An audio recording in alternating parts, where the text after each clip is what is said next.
ಎಲ್ಲರಿಗೂ ಶ್ರೀ ಸತ್ಯದರ್ಶನ ವಾಹಿನಿಗೆ ಸ್ವಾಗತ ಸುಸ್ವಾಗತ. ನೀವಿನ್ನು ನಮ್ಮ ಸತ್ಯದರ್ಶನ ವಾಹಿನಿಗೆ ಚಂದಾದಾರರಾಗಿಲ್ಲದಿದ್ದರೆ ಕೂಡಲೇ ಚಂದಾದಾರರಾಗಿ. ವೀಕ್ಷಕರೇ, ನಿಮ್ಮನ್ನು ಈ ದಿನ ಪಂಚಲಿಂಗಗಳ ಕ್ಷೇತ್ರವೆಂದು ಹೆಸರಾಗಿರುವ ನೊಣವಿನಕೆರೆ ಪಟ್ಟಣಕ್ಕೆ ನಿಮ್ಮನ್ನು ಕರೆದುಕೊಂಡು ಹೋಗುತ್ತಿದ್ದೇನೆ. ಬನ್ನಿ, ಇಲ್ಲಿರುವ ಪಂಚಲಿಂಗಗಳ ಬಗ್ಗೆ ತಿಳಿಯೋಣ. ನೋಡಿ, ಇದು ಗಂಗಾಧರೇಶ್ವರ ಸ್ವಾಮಿ ಎಂದು ಪ್ರಖ್ಯಾತಿಯನ್ನು ಪಡೆದಿರತಕ್ಕಂಥದ್ದು. ಇದು 1200 ವರ್ಷಗಳ ಹಿಂದೆ ನೊಣಂಬರು ಕಟ್ಟಿರ್ತಕ್ಕಂಥ ಈ ದೇವಸ್ಥಾನ. ಈ ಲಿಂಗವನ್ನು ನೊಣಂಬರ ಕಾಲದಲ್ಲೇ ಮಾಡಿರ್ತಕ್ಕಂಥದ್ದು. ಈ ಲಿಂಗಗಳಲ್ಲಿ 5 ಲಿಂಗಗಳು ಇಲ್ಲಿದ್ದಾವೆ. ತಲಕಾಡು ಪಂಚಲಿಂಗೇಶ್ವರರಿಗೆ ಸಮಾನವಾಗಿರ್ತಕ್ಕಂಥ ಶಕ್ತಿಯನ್ನು ಹೊಂದಿರತಕ್ಕಂಥ ಈ 5 ಲಿಂಗಗಳನ್ನು ಇಂದು ನಿಮಗೆ ತೋರಿಸುತ್ತಿದ್ದೇನೆ. ನೋಡಿ, ಇದು ಎರಡನೆಯ ಪಂಚಲಿಂಗಗಳಲ್ಲಿ ಇದು ಎರಡನೆಯದು. ನೊಣಂಬೇಶ್ವರ ಎಂದು ಕರೆಯುತ್ತಾರೆ. ನೊಣಂಬೇಶ್ವರನ ವಿಗ್ರಹವನ್ನು ನೋಡೋಣ ಬನ್ನಿ. ಪ್ರತಿಯೊಂದು ಲಿಂಗಗಳು ಕೂಡ ಒಂದೇ ಥರದಲ್ಲಿ ಇರ್ತಕ್ಕಂಥದ್ದು ಈ ದೇವಾಲಯಗಳ ವಿಶೇಷವಾಗಿದೆ. ನೋಡಿ, 5 ಲಿಂಗಗಳು, ಪಂಚಲಿಂಗಗಳಲ್ಲಿ 5 ಲಿಂಗಗಳಿದ್ದು ಇದು ಎರಡನೆಯ ಲಿಂಗ. ಈಗ ಮೊದಲನೆಯ ಲಿಂಗಕ್ಕೂ ಈ ಲಿಂಗಕ್ಕೂ ಯಾವುದೇ ವ್ಯತ್ಯಾಸವು ಕಂಡುಬರುವುದಿಲ್ಲ. ಈ ನೊಣಂಬರು ಕಟ್ಟಿಸಿರ್ತಕ್ಕಂಥ ಈ 5 ಲಿಂಗಗಳಲ್ಲಿ ಇದು ನೊಣಂಬೇಶ್ವರ ಲಿಂಗವು ಎರಡನೆಯ ಪ್ರಧಾನ ಲಿಂಗವಾಗಿದೆ.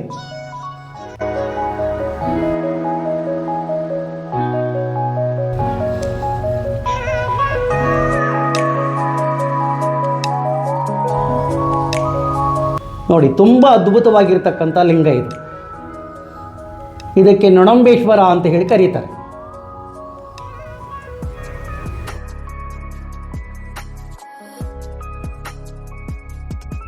ವೀಕ್ಷಕರೇ, ಪಂಚಲಿಂಗಗಳಲ್ಲಿ ಅಂದರೆ ನೊಣವಿನಕೆರೆಯ ಪಂಚಲಿಂಗಗಳಲ್ಲಿ ಇದು 3ನೆಯ ಪಂಚಲಿಂಗ.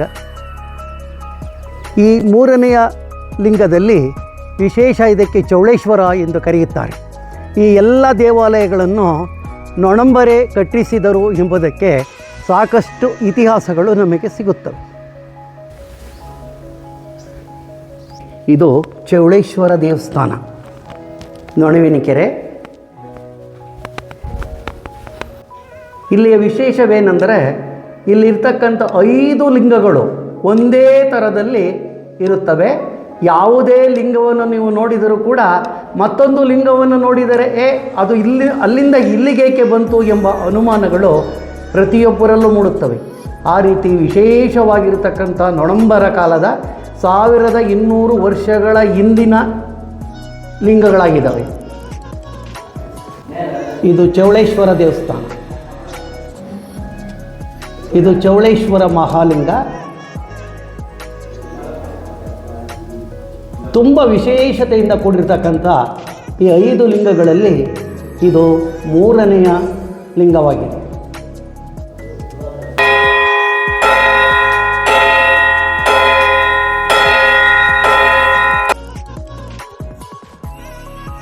ವೀಕ್ಷಕರೇ, ಪಂಚಲಿಂಗಗಳಲ್ಲಿ 4ನೆಯ ಲಿಂಗವೇ ಶಾಂತೇಶ್ವರ ಲಿಂಗ.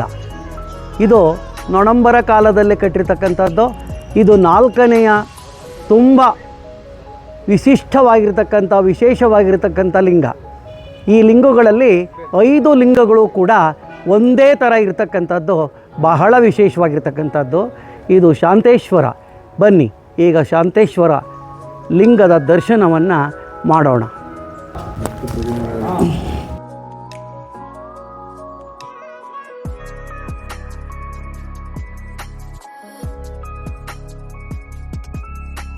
ಇದು 4ನೆಯ ಪಂಚಲಿಂಗಗಳಲ್ಲಿ 4ನೆಯ ಲಿಂಗ ಶಾಂತೇಶ್ವರ. ಈಗಾಗಲೇ 3 ಲಿಂಗಗಳ ದರ್ಶನವನ್ನು ನಾವು ಮಾಡಿದ್ದೇವೆ.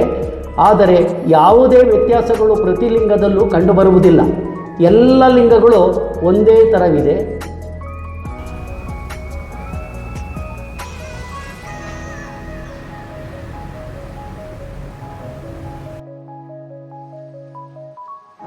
ಇದು ಕೆರೆಯ ಕೋಡಿಯಲ್ಲಿದೆ. ಇದು ಕೆರೆಕೋಡಿ ಕಲ್ಲೇಶ್ವರ ಎಂದು ಕರೆಯುತ್ತಾರೆ. ಇದು ಕೊನೆಯದಾಗಿ ನಿಮಗೆ ಈ ಕಲ್ಲೇಶ್ವರ ದೇವಸ್ಥಾನದ ದರ್ಶನವನ್ನು ಮಾಡೋಣ ಬನ್ನಿ.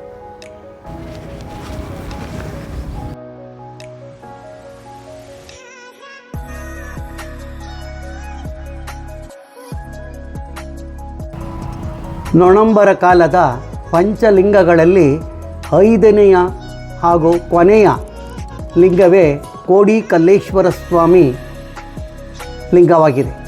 ಪಂಚಲಿಂಗಗಳಲ್ಲಿ ಇದು ಕೊನೆಯ ಲಿಂಗವಾಗಿದೆ.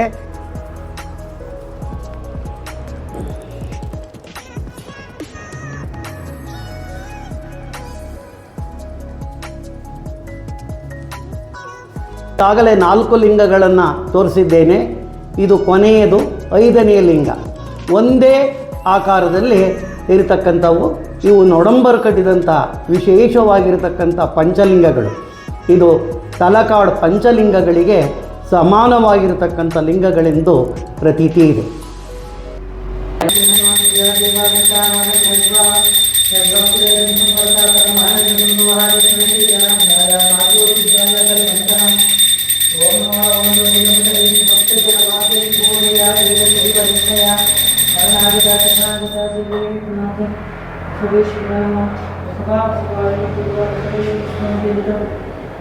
ನೀವಿನ್ನು ನಮ್ಮ ವಾಹಿನಿಗೆ ಚಂದಾದಾರರಾಗಿಲ್ಲದಿದ್ದರೆ ಚಂದಾದಾರರಾಗಿ. ಧನ್ಯವಾದಗಳು.